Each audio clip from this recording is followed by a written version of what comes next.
Dieu vous bénisse richement, chers internautes.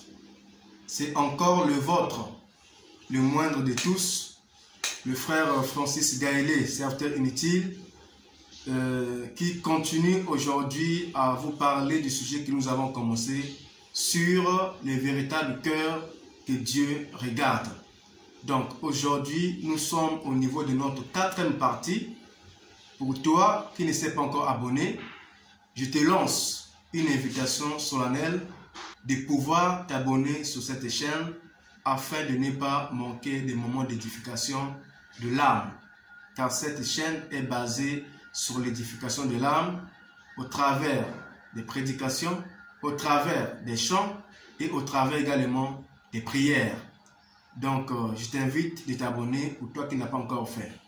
Donc, comme je l'ai dit qu'aujourd'hui, nous sommes au niveau de notre 4e partie, j'aimerais également m'excuser auprès de vous, chers internautes qui me suivez, à cause peut-être du micro que j'ai tenu en main. C'est parce que la pince du truc ne se fait plus voir. Raison pour laquelle aujourd'hui je l'ai tenu en main. Donc je vous prie vraiment de m'excuser si cela vous dérange vraiment. Je vous prie de pouvoir m'excuser si cela vous dérange. Donc comme je l'ai dit que nous sommes au niveau de notre 4e partie, je vais vous inviter rapidement à la lecture de la parole. Donc nous prenons toujours notre passage de base que nous avons toujours l'habitude de lire, celui de 1 Samuel, chapitre 16, à partir du verset 6 à 7. Donc, la Bible nous dit ceci: lorsqu'ils entrèrent, il se dit, en voyant Eliab, certainement loin de l'Éternel est ici devant lui. Et l'Éternel dit à Samuel, ne prends point garde à son apparence et à la hauteur de sa taille, car je l'ai rejeté. Donc Dieu avait rejeté Eliab. L'Éternel ne considère pas ce que l'homme considère. L'homme regarde à ce qui frappe les yeux, mais l'Éternel regarde au cœur. Donc l'Éternel ici vient de nous dire que lui, il ne considère pas ce que l'homme considère, mais il regarde au cœur. Dieu regarde au cœur. Dieu ne regarde pas à l'apparence, comme le prophète Samuel voulait regarder, voulait être séduit à l'apparence d'Eliab, en croyant que c'est lui que l'Éternel devait oindre pour roi en Israël. Donc Dieu lui a dit que moi, l'Éternel des armées, je ne regarde pas à ce qui frappe les yeux. Je ne suis pas comme l'homme qui regarde à ce que frappe les yeux. Mais moi, l'Éternel, je regarde au cœur. Donc aujourd'hui, nous sommes dans la continuité du véritable cœur que Dieu regarde. Et pour cela, nous sommes au niveau de notre 4e partie. Donc, comme nous l'avons dit depuis le début de ce sujet, que Dieu regarde au cœur. Dieu ne regarde pas à l'apparence. Mais j'aimerais vous dire que Dieu regarde aussi à l'apparence. Donc ça, nous allons le voir au cours du développement de ces sujets. Parce que quand on parle de l'apparence, l'apparence n'est autre que la manifestation de ce qui vient à l'intérieur. Si aujourd'hui tu te balades en sexy, si aujourd'hui tu portes des jupes scandales, si aujourd'hui tu te balades torse nu, si aujourd'hui tu te balades à moitié nu ou tu es à moitié nu, à moitié vêtu plutôt j'allais dire, c'est parce que cela provient de ton cœur. Cela provient de ton cœur. Et ce qui provient à l'intérieur du cœur, c'est ce qui se manifeste à l'extérieur. Voilà pourquoi Dieu regarde au cœur qui produit de bonnes œuvres à l'extérieur. Parce que la Bible nous a dit que tout arbre qui ne porte pas de bons fruits sera coupé et jeté au feu.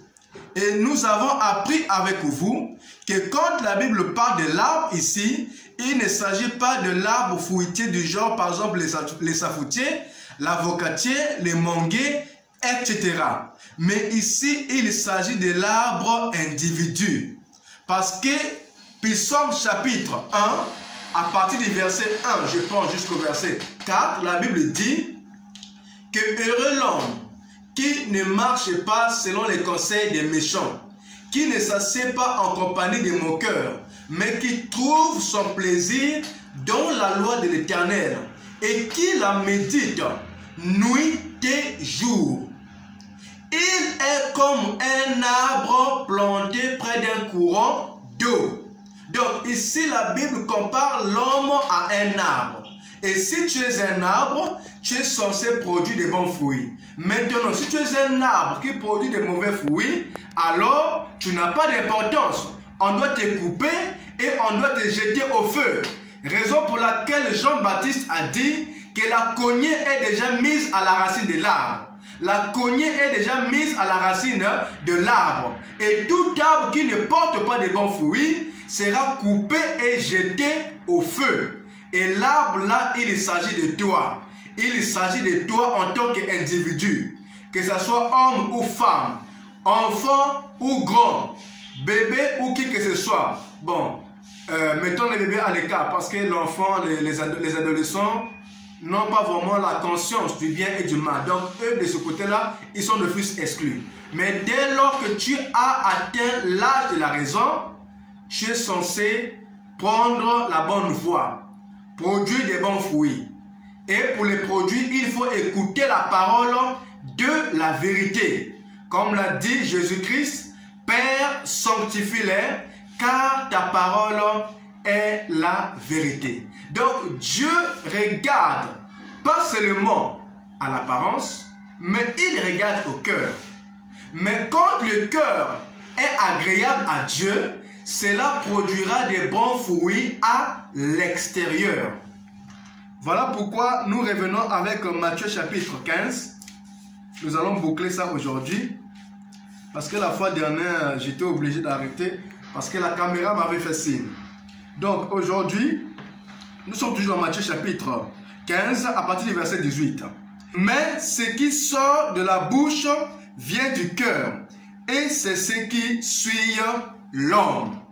Donc, Dieu regarde au cœur.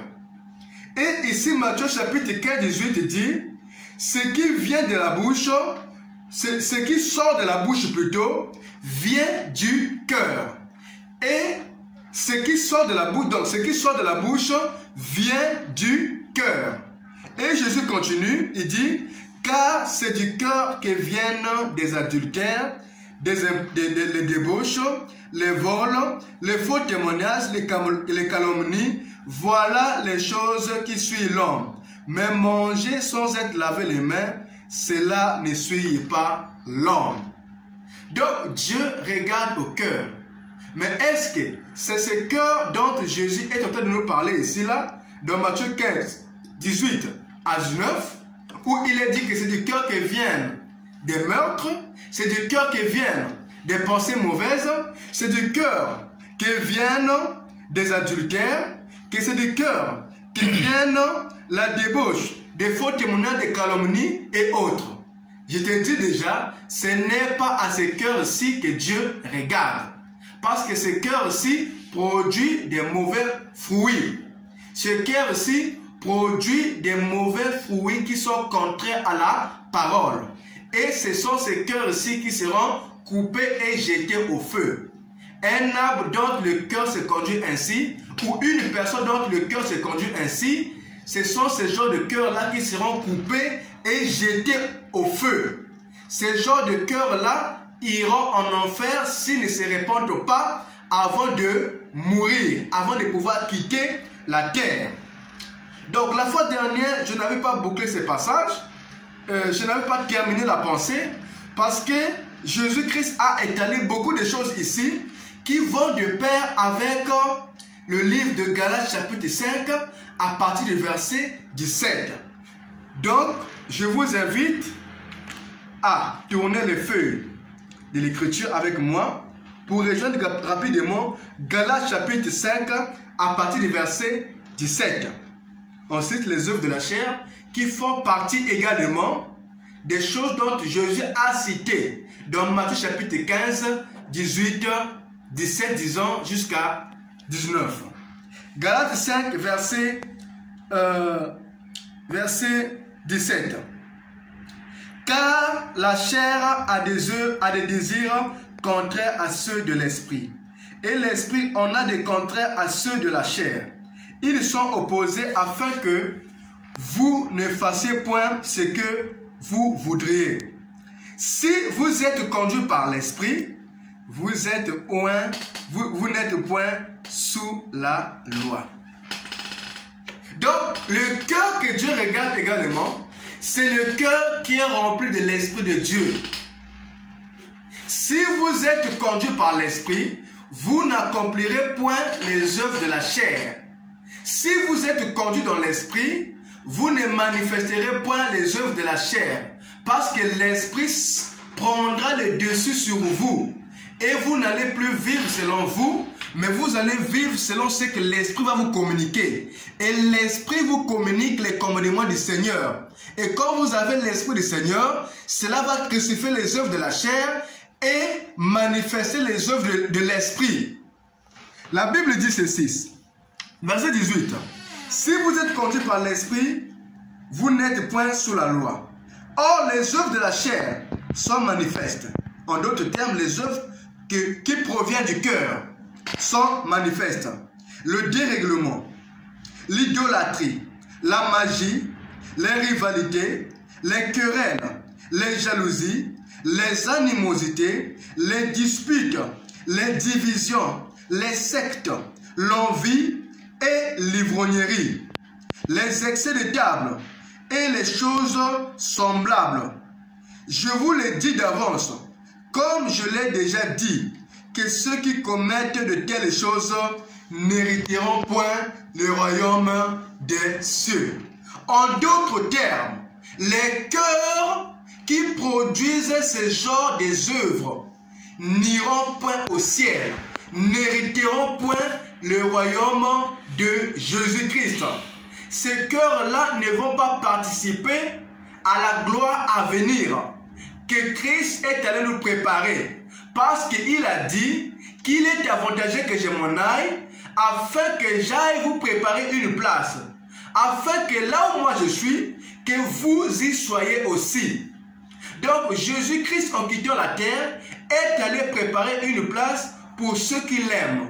Pour ceux qui marchent selon ses commandements. Et ceux qui auront part à ces royaumes, ceux qui auront part à cette place que le Seigneur est allé préparer pour ceux qui l'aiment et qui pratiquent ses commandements, ce sont des gens qui ont crucifié la chair. Ce sont les gens qui ont crucifié les œuvres de la chair. Parce que la chair a des désirs contraires à ceux de l'esprit. Quand l'Esprit de Dieu vient habiter dans un cœur, c'est en ce moment-là que le cœur là devient converti. Voilà pourquoi la Bible nous dit que j'ôterai le vieux cœur de pierre. Je vous donnerai un cœur nouveau. Et dans ce cœur nouveau, je vous donnerai un esprit nouveau. Je mettrai par la suite mon esprit.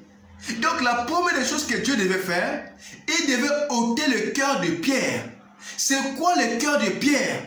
C'est le cœur de l'incrédulité. C'est le cœur qui doute de la parole de Dieu. C'est le cœur qui ne pratique pas la parole de Dieu. C'est ça qu'on appelle le cœur de pierre.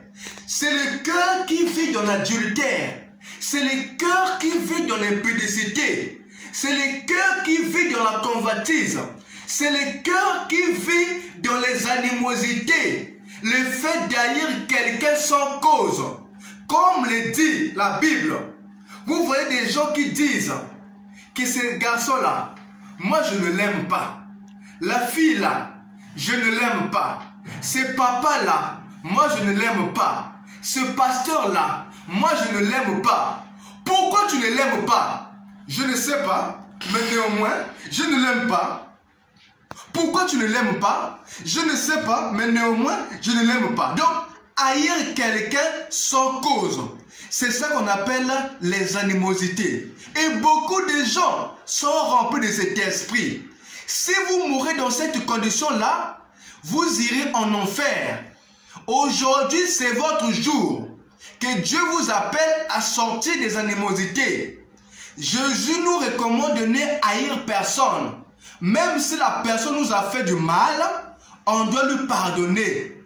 Parce que le cœur que Dieu regarde, c'est également le cœur qui est capable de pardonner l'autre.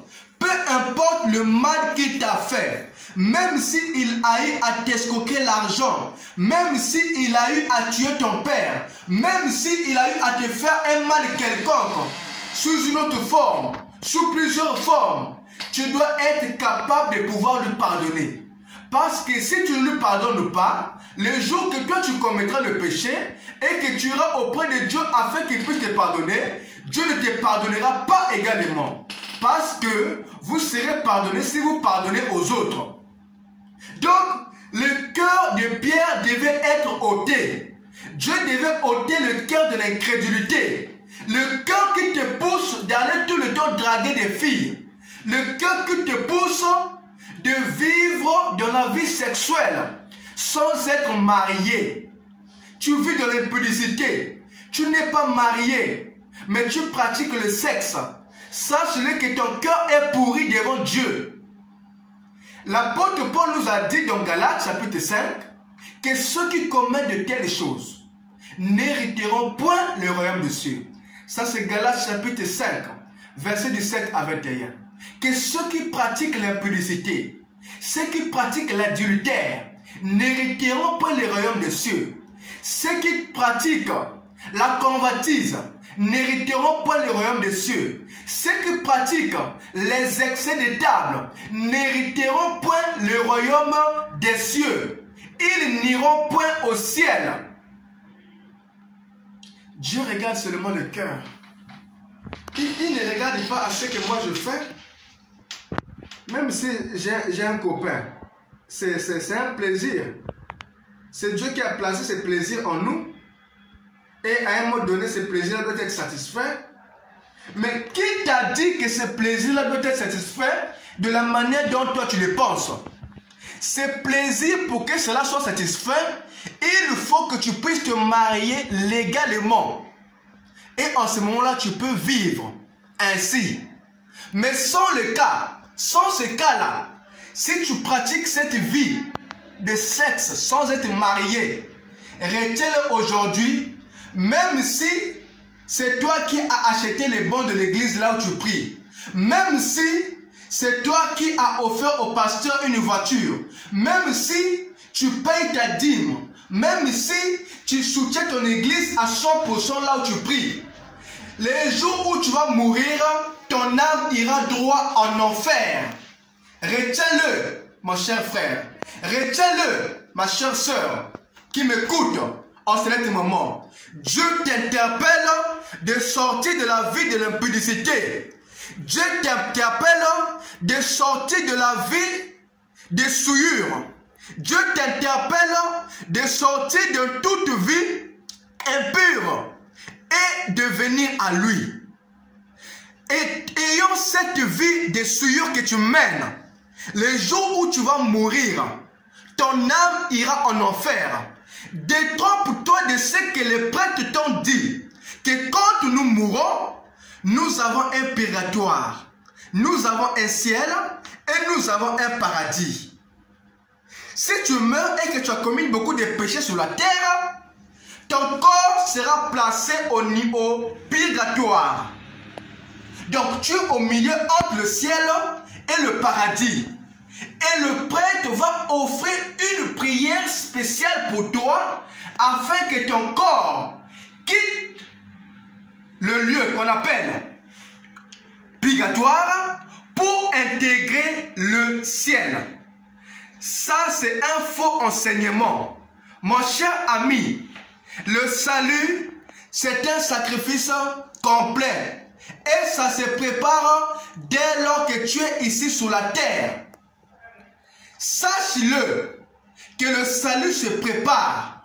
Si tu meurs pécheur, tu vas droit en enfer sans escale.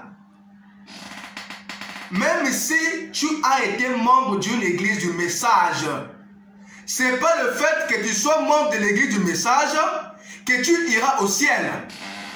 Tu iras au ciel parce que ton cœur est ramené à Dieu, conformément au travail que l'Église de Machika devait faire. Il devait ramener le cœur à la foi apostolique, en ayant le même esprit que les apôtres avaient, en ayant la même vie que les apôtres avaient, que tu hériteras le royaume de cieux. Mais si ton cœur n'est pas ramené, et que tu es seulement dans une église du message, sache-le que même si tu meurs, tu n'iras pas au ciel. Droit, Nali Felo. En Congo, on appelle ça Mbungulu. Mbungulu. Donc, le fait d'être membre de l'église du message, membre d'une église du message, ne te donne pas droit d'aller au ciel. Mais ce qui te donne le droit d'aller au ciel, c'est quand tu reçois la parole de ton jour. D'après la promesse de l'île de Malachie 4, qui devait ramener le cœur des enfants pour les amener à la foi apostolique. Qu'est-ce que la foi apostolique? La foi apostolique a commencé par le baptême du Saint-Esprit, par une expérience personnelle entre les individus et Dieu. Une fois qu'ils ont reçu le Saint-Esprit, ils ont manifesté la vie de Christ et on les a appelés des chrétiens. Et quand ils sont morts, ils sont partis au ciel. Mais si toi, tu es seulement membre d'une église du message, sache-le que si tu meurs dans cette condition, le ciel n'est pas pour toi, tu iras droit en enfer. C'est pourquoi aujourd'hui, tu dois prendre conscience de ce message afin que tu puisses revenir à Dieu. Dieu regarde seulement au cœur. Mais quel cœur? Un cœur rempli de l'Esprit de Dieu. Un cœur possédé du Saint-Esprit. Un cœur qui marche dans la crainte de l'Éternel. Un cœur qui vit la parole, même quand le pasteur n'est pas là, même quand les bien-aimés ne sont pas là. Tu te retrouves seul. Tu vis la parole. Tu es dans ta chambre. Tu es sur YouTube. Tu regardes des choses qui sont correctes. Tu suis des choses qui sont correctes par rapport à la parole. Mais si quand tu es seul, tu regardes des films sales, au koufi auquel Ali fait l'eau, je te l'avertis aujourd'hui. Le salut, c'est un sacrifice complet. Et ça se prépare ici-bas. De la même manière que tu te bats à pouvoir gagner ta vie ici-bas, c'est de cette même manière que tu dois te battre pour ton salut. C'est de cette manière que tu dois travailler pour ton salut. Donc, je suis en train de dire que le purgatoire n'existe pas. Après la mort, il n'y a que deux endroits, le séjour des morts et le paradis communément appelé le ciel. En d'autres termes, la sixième dimension où se retrouvent les rachetés. Les gens qui ont marché avec Christ sur la terre. Les gens qui ont pris position de Christ sur la terre malgré leurs manquements, malgré leurs faiblesses, malgré leurs manquements, ils ont dû quand même prendre position de Christ sur la terre comme ce fut le cas de Daniel Curie. Ayant pris position sur la terre, il a marché ferme par la grâce de Dieu. Et le jour où il est mort, il est parti au ciel. Et il en sera ainsi pour toi si tu prends position de Dieu sur la terre. Donc après la mort, il n'y a pas un purgatoire. Si tu es à l'église catholique et qu'on t'a donné un enseignement pareil, sache-le que cet enseignement vient de l'enfer. Et tout ce qui vient en enfer conduit en enfer. Tout enseignement qui vient en enfer, après que les gens l'ont reçu, quand ils meurent, ils vont droit en enfer. Mais l'enseignement qui vient du ciel, quand ça pénètre le cœur, une fois que la personne là est convertie à l'intérieur de lui, quand il meurt, il retourne au ciel. Parce que son cœur était au ciel, son cœur a reçu une parole de Dieu venant du ciel, son cœur s'est converti et s'est conformé à la loi divine. Quand il meurt, il retourne au ciel. C'est là où la question se pose. D'où viens-tu? Est-ce que tu viens du ciel ou bien tu viens de l'enfer? N'iront au ciel que ceux qui étaient au ciel. Et ne retourneront en enfer que ceux qui étaient en enfer. C'est difficile. Donc Dieu a dit au travers de Jérémie le prophète, j'ôterai le vieux cœur de pierre, qui est le cœur de l'incrédulité, le cœur qui doute de la parole de Dieu, un cœur qui est tout le temps là à siffler sur les jeunes filles. Psst, psst, psst, psst. La petite momie. Et toi aussi qui te dis chrétien, tu retournes pour regarder. Tu t'adresses à moi, païenne. Tu es momie, mais momie signifie une personne qui est morte, qu'on a fait sécher. Donc, à yomi. La personne morte, on l'a mis au soleil, on l'a fait sécher, elle est devenue comme les poissons salés, séchés. C'est ça qu'on appelle momie. On t'appelle momie, toi aussi, tu dis, tu m'appelles, tu es une païenne. Ton cœur n'est pas encore converti. On te fait piou piou. Toi aussi, tu regardes. Est-ce que tu t'appelles? Jamais du tout. Tu dois te conduire comme une chrétienne. Une chrétienne se conduit comme une chrétienne. On t'appelle piou piou, momie, on te siffle. Tu ne regardes pas. C'est comme ça que le serpent a séduit Ève dans le jardin d'Éden. Il soufflait. Il a sifflé et Ève a dit, t'adresses à moi. Ève est venue, elle est tombée dans le péché. Donc, dès ce jour-ci, ferme l'oreille à tout sifflement dans la rue. Dieu doit ôter en toi ces cœurs de pierre qui te poussent tout le temps à répondre aux invitations des hommes. Chaque homme qui t'invite, tu vas. En boîte de nuit, tu vas. À l'hôtel, tu vas. Chez lui, tu vas. Et quand tu te présentes la parole, non, Dieu ne regarde pas ce que moi je fais dans les secrets. Dieu regarde seulement mon cœur. Mais le cœur là est souillé. Le cœur que tu as là, c'est un cœur bourré de l'incrédulité. Parce que le péché, c'est l'incrédulité. L'adultère, ce n'est pas le péché. L'impudicité, ce n'est pas le péché. Mais le péché, c'est l'incrédulité. Le fait de ne pas croire à la parole de Dieu, qui dit que l'homme, pour aller avec une femme, doit se marier. Dès que tu doutes de ça, c'est là que tu vas accepter les invitations.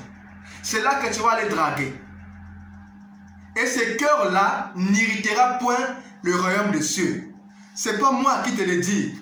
C'est l'apôtre Paul qui le dit. Il dit, des gens qui sont dans l'idolâtrie, dans la magie. Toi qui pratiques la magie, toi qui as une gourde magique, qui produit de l'argent pour mener la vie dans les boîtes de nuit et autres. Si tu meurs dans cette condition, ton cœur ira en enfer.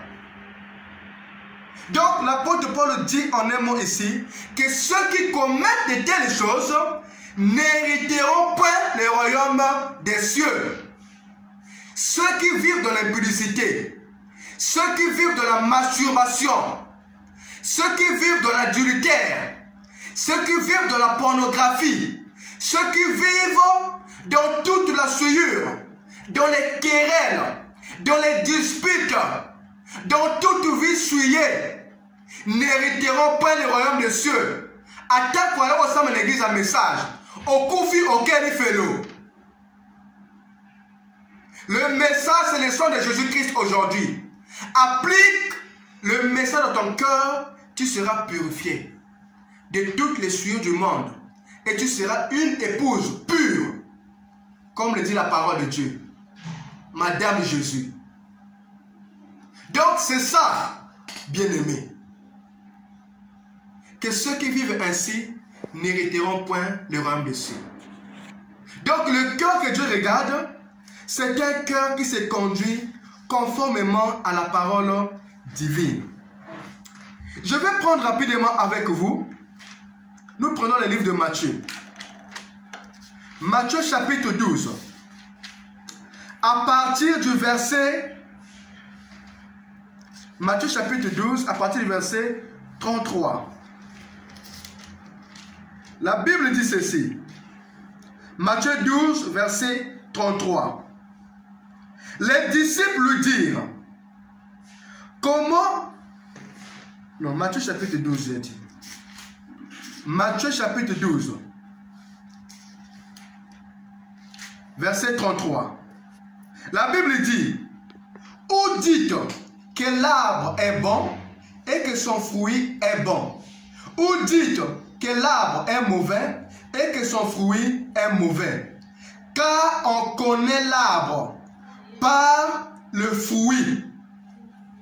Donc, tout arbre est identifié par le fruit qu'il produit. Et généralement, dans nos parcelles, si nous avons un arbre qui, lors de la saison de la production, ne nous produit pas de bons fruits, au finish, on finit par la couper. Parce que ça ne sert à rien. Et c'est ainsi que sera tout homme qui ne marche pas selon Christ et qui ne produit pas les fruits de Christ.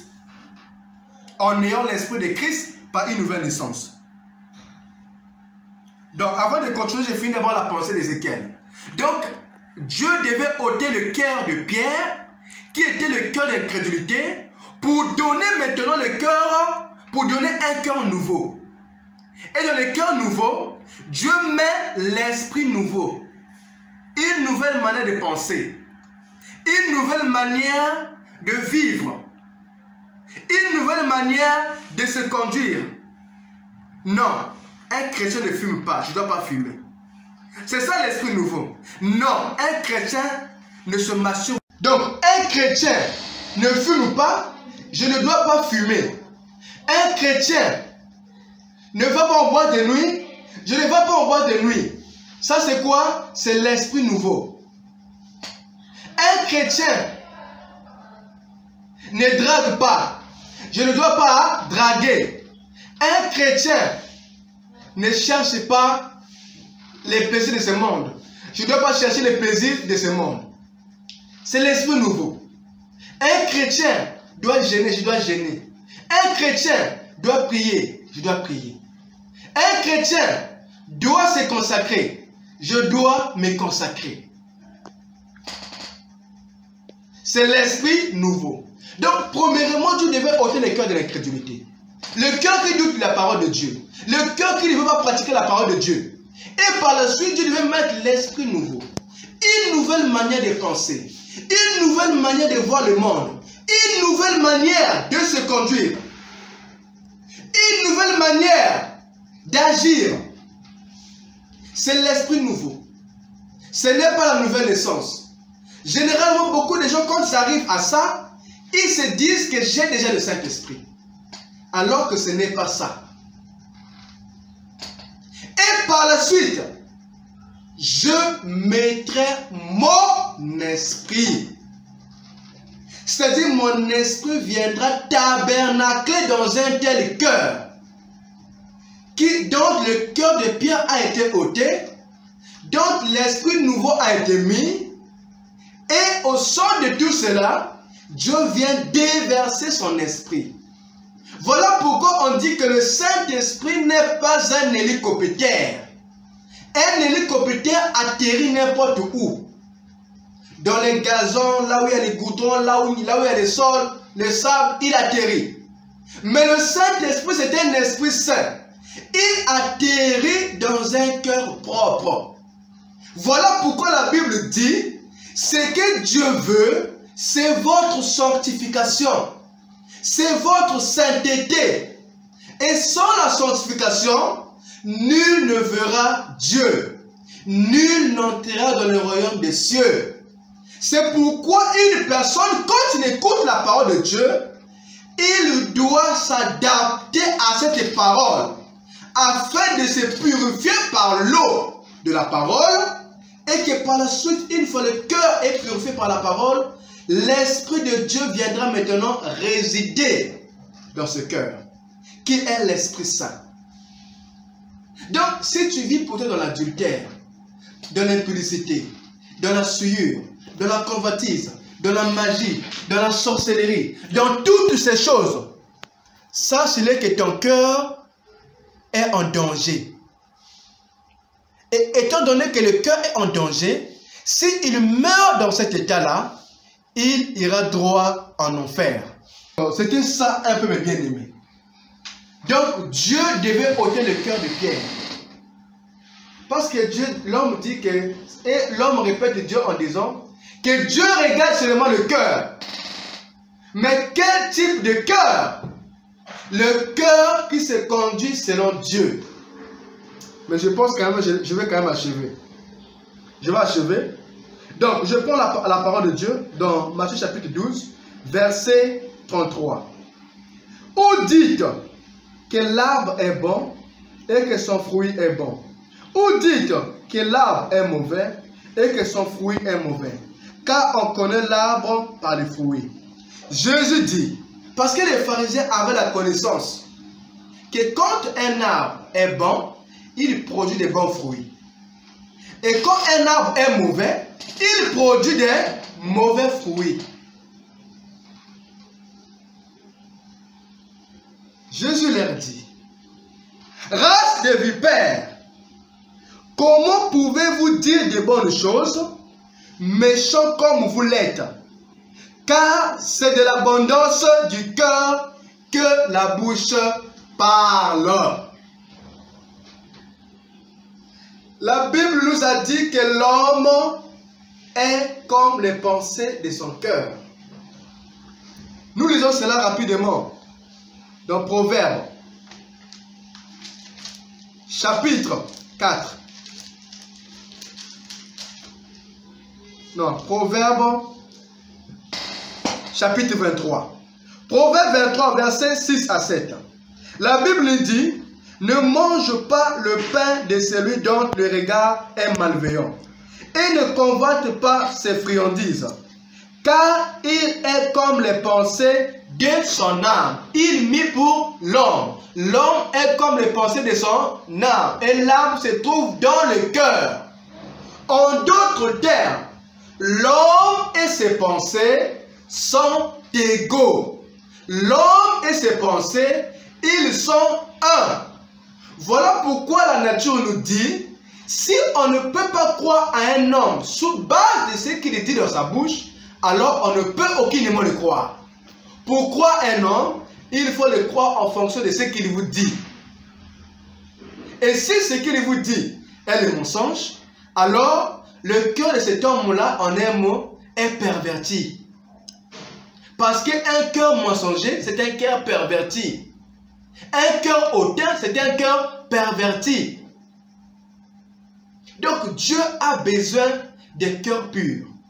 Proverbe nous dit ici que l'homme est comme la Bible dit ceci, je répète rapidement, car il est comme les pensées de son cœur, de son âme. L'homme est comme les pensées de son âme. L'homme est comme les pensées de son cœur. Voilà pourquoi Matthieu 12, verset 34 nous a dit, Jésus a dit, race de vipères, comment pouvez-vous dire de bonnes choses et ne pas se conduire dans la droiture? Dans leur bouche sortaient des bonnes choses. C'est comme aujourd'hui dans les églises. On chante des belles chansons religieuses. On chante des chansons religieuses qui glorifient Dieu, d'après ce que les gens disent. Mais on ne sait pas si ça glorifie Dieu. Parce que Dieu lui-même a refusé ses louanges. Il a dit que ces peuples m'honorent en vain. Leur cœur est éloigné de moi. Ils chantent des belles cantiques dans les églises. Nous te louons, tu es Dieu. Qui d'autre pouvons-nous louer si ce n'est pas toi? Nous t'adorons, tu es Dieu. Qui d'autre pouvons-nous adorer si ce n'est pas toi? Ils chantent des belles cantiques. Ils chantent très bien. Et dans ces cantiques se trouvent des belles paroles que j'apprécie d'ailleurs. Mais quand tu regardes la vie de ces personnes-là, Leur cœur ne loue pas Dieu. La vie qu'ils manifestent prouve qu'eux, ils ne louent pas Dieu. Une personne qui loue Dieu doit le louer dans ses lèvres, premièrement d'abord dans son cœur. Parce que l'adoration vient du cœur. Voilà pourquoi David dit que Seigneur, je ne te chante pas des lèvres, mais je te chante selon l'expression de mon cœur, selon ce qui vient droit de mon cœur. Et David, par la grâce de Dieu, s'adaptait à se conduire de la bonne manière. D'ailleurs, la semaine prochaine, c'est sur ça que nous allons centraliser. David, l'homme selon le cœur de Dieu.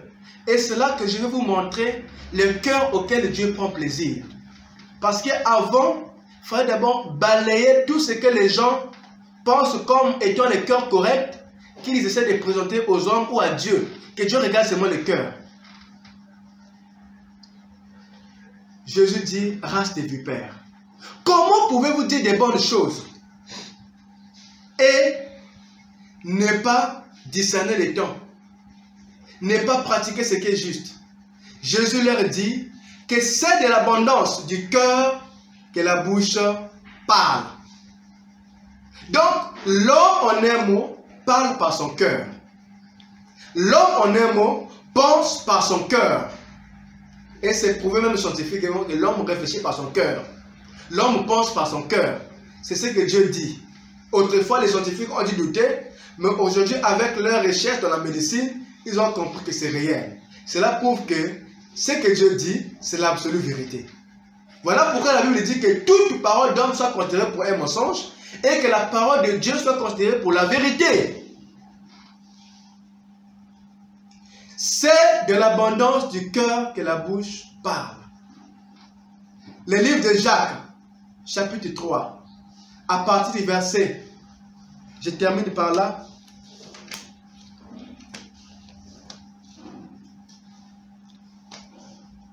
Jacques, chapitre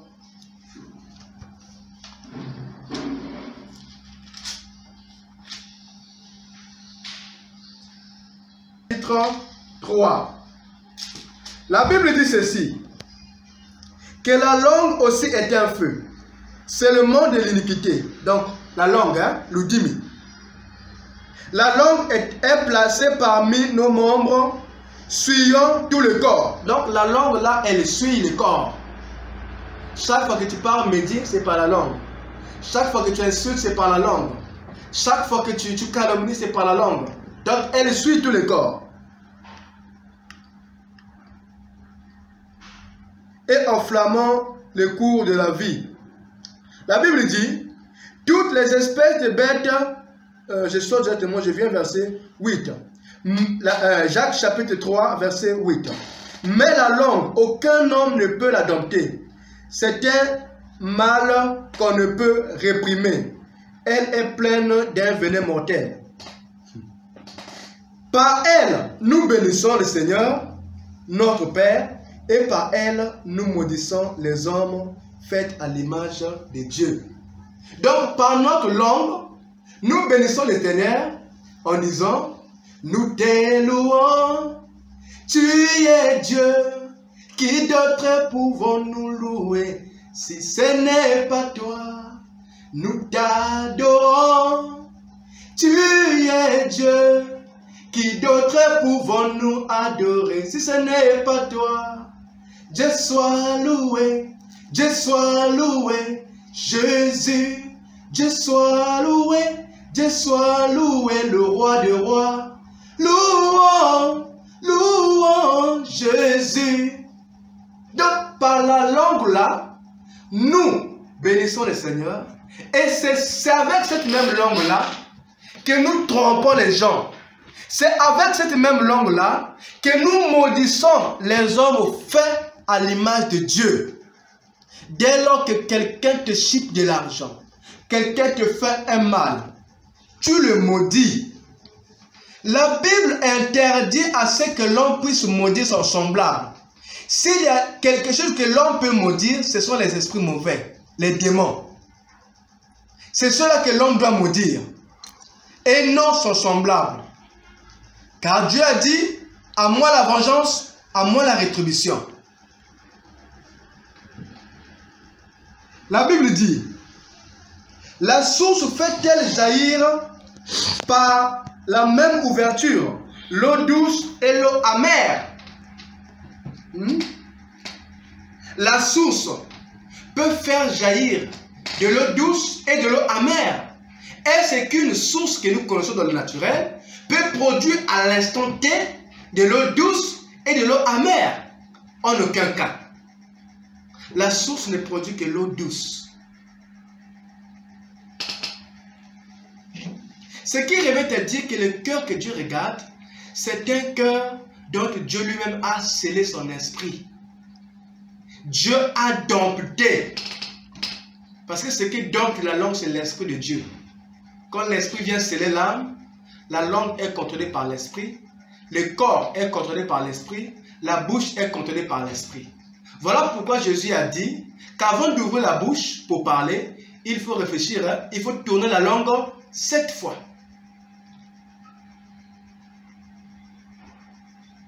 Veille sur ton cœur. Et c'est avec la même langue, la même bouche, que nous louons Dieu. Et c'est avec cela que nous maudissons les hommes faits à l'image de Dieu. Je te maudis au nom de Jésus-Christ. Qui t'a dit de maudire ton semblable au nom de Jésus? Le nom de Jésus est fait pour invoquer l'Éternel, pour louer l'Éternel, pour chasser les démons, pour maudire les démons, les maladies, les esprits impurs. Et non pour maudire les individus que Dieu a fait à son semblable. Parce que l'homme a été créé à l'image de Dieu.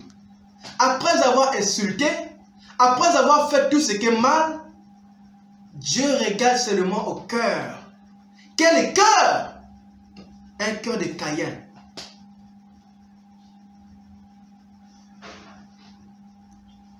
Je termine par ce passage. Proverbe chapitre 4, à partir du verset Proverbe 4, verset 23. La Bible dit, garde ton cœur plus que toute autre chose, car de lui viennent les sources de la vie. C'est sur ce passage que je vais clore. Garde ton cœur plus que toute autre chose. Garde ton âme plus que toute autre chose. Préserve ton cœur de tout plaisir païen. Préserve ton âme de tout ce qui est contraire à la parole de Dieu. Crucifie cette chair à cause du royaume de Christ. Parce que la Bible dit dans Galates que ceux qui sont à Jésus-Christ ont crucifié la chair. Et Proverbe nous a dit, Proverbe 4, 23, garde ton cœur plus que toute autre chose, car c'est de l'abondance du cœur que la bouche parle. À compter de ce jour, veille sur toi-même. Mon cher frère, si tu as écouté ce message et que ton âme a été édifiée, je te lance une invitation de donner ta vie à Jésus-Christ. Christ est venu mourir à la croix pour le salut de ton âme, afin d'ôter dans ton cœur le cœur de pierre que tu as, le cœur qui te conduit tout le temps dans la souillure, dans l'impudicité. Tu es un chantre, tu chantes à la chorale. Ce n'est pas ça qui te garantit le cœur, le ciel plutôt. Tu meurs dans cette condition-là, avec le titre de chantre, tu vas en enfer. Tu es un prédicateur, tu vis dans la souillure. Tu meurs dans cette condition de souillure, tu vas en enfer. Jésus a dit dans Matthieu chapitre 7, 21, que plusieurs diront en ces jours-là, Seigneur, n'ai-je pas prêché? N'ai-je pas chanté? N'ai-je pas prophétisé? N'ai-je pas fait du bien aux hommes? Jésus te dira, retirez-vous de moi, ouvriers d'iniquité, car je ne vous ai jamais connu. Aujourd'hui, c'est un jour de grâce. Dieu te lance une invitation. Donne ta vie à Christ. Dieu nous a envoyé un prophète avec un message très précieux. Le message du temps de la fin, prédit par Malachie chapitre 4, versets 5 à 6. C'est ça qui prépare l'épouse de Christ à l'enlèvement. Et ce message avait en première commission de ramener le cœur des enfants à la foi apostolique. C'est-à-dire que nos cœurs puissent s'adapter à la manière dont les apôtres croyaient. Que nos cœurs puissent être remplis du Saint-Esprit. Que nos cœurs de pierre soient ôtés. Et que Dieu puisse mettre un cœur nouveau. Et que dans le cœur nouveau, que Dieu puisse mettre l'esprit nouveau. Et que dans l'esprit nouveau, que Dieu puisse mettre son esprit. Et que la parole de Dieu pénètre notre cœur et produise la vie de Christ en nous. Afin de participer à l'enlèvement. Et ce prophète-là, qui a apporté ce message de la fin, s'appelle William Marion Branham. Mon cher frère, je ne sais pas dans quel pays tu te trouves. Ma chère sœur, je ne sais pas dans quel pays tu te trouves. Je te lance une invitation. Donne ta vie à Christ. Aujourd'hui, ou soit tu périras avec ton cœur souillé, avec ton cœur pourri dans les péchés, avec ton cœur de pierre.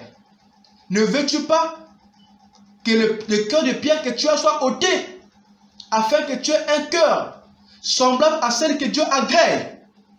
Accepte Christ aujourd'hui. Moi, je suis au Sénégal.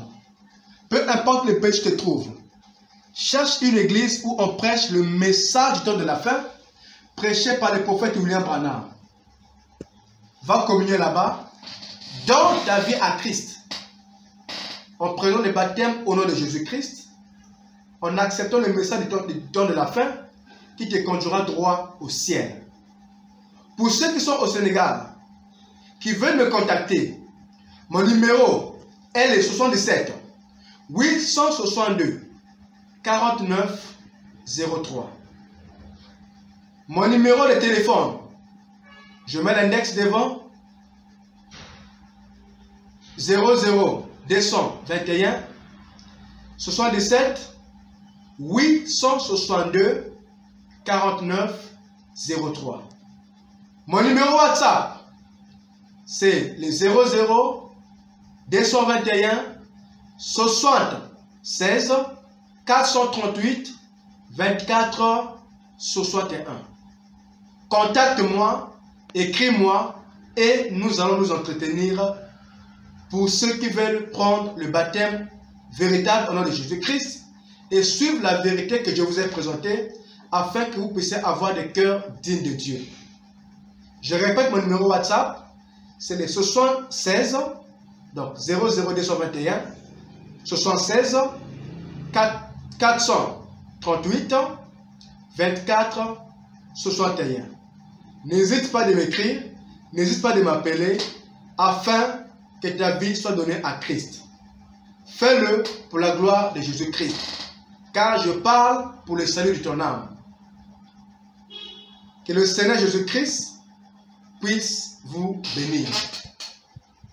Garde ton cœur plus que toute autre chose, car c'est d'elle que viennent les sources de la vie. Shalom, que Dieu vous bénisse richement.